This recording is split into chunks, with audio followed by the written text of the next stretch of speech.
Toutes les difficultés dans lesquelles les gens de ce monde se retrouvent ne viennent pas forcément du diable. Voici deux exemples pour te permettre de bien comprendre cette logique. Dans Luc chapitre 13, le verset 16, alors qu'il était en train de parcourir de ville en ville, de synagogue à synagogue pour annoncer l'évangile, Jésus-Christ va faire la rencontre d'une femme. Cette femme avait le dos courbé et ne pouvait pas du tout se redresser.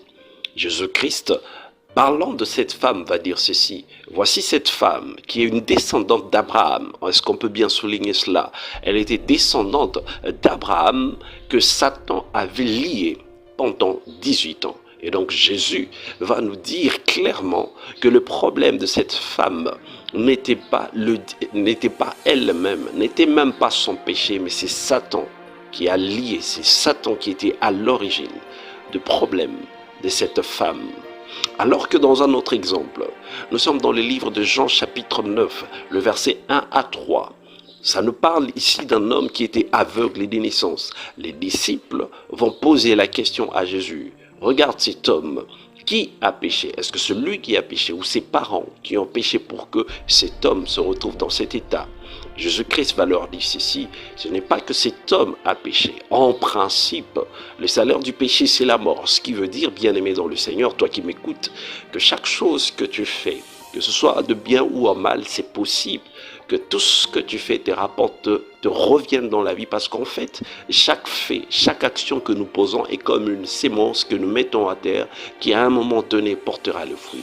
Donc les disciples savaient que le salaire du péché, c'est la mort. Donc le fait que cet homme se retrouve comme ça, c'est probablement parce qu'il a fait un mal, parce qu'il a commis un péché.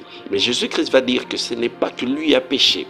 Ce n'est pas également ses pères ou son papa qui a péché pour que cette personne soit ainsi, parce qu'il y a également des choses que nous pouvons hériter de nos pères, des bêtises que nos pères en fait peuvent provoquer des dégâts dans nos vies.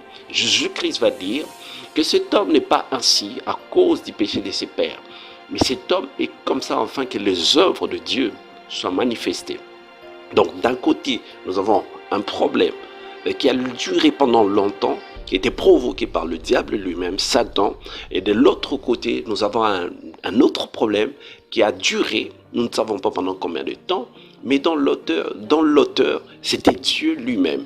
Mais ce qui est bien avec les choses de Dieu, c'est que quand Dieu permet que quelque chose de mal nous arrive, c'est que lui-même est en train de préparer un chemin de sortie, afin que son nom soit glorifié. Je voudrais dire à quelqu'un qui est en train de me suivre à pareil instant, que si ton problème est provoqué par Dieu lui-même, rassure-toi que Dieu va glorifier ton nom à partir de ton problème, et ton problème sera un enseignement pour beaucoup de gens. Sois béni là où tu es, au nom de Jésus-Christ. Merci de partager.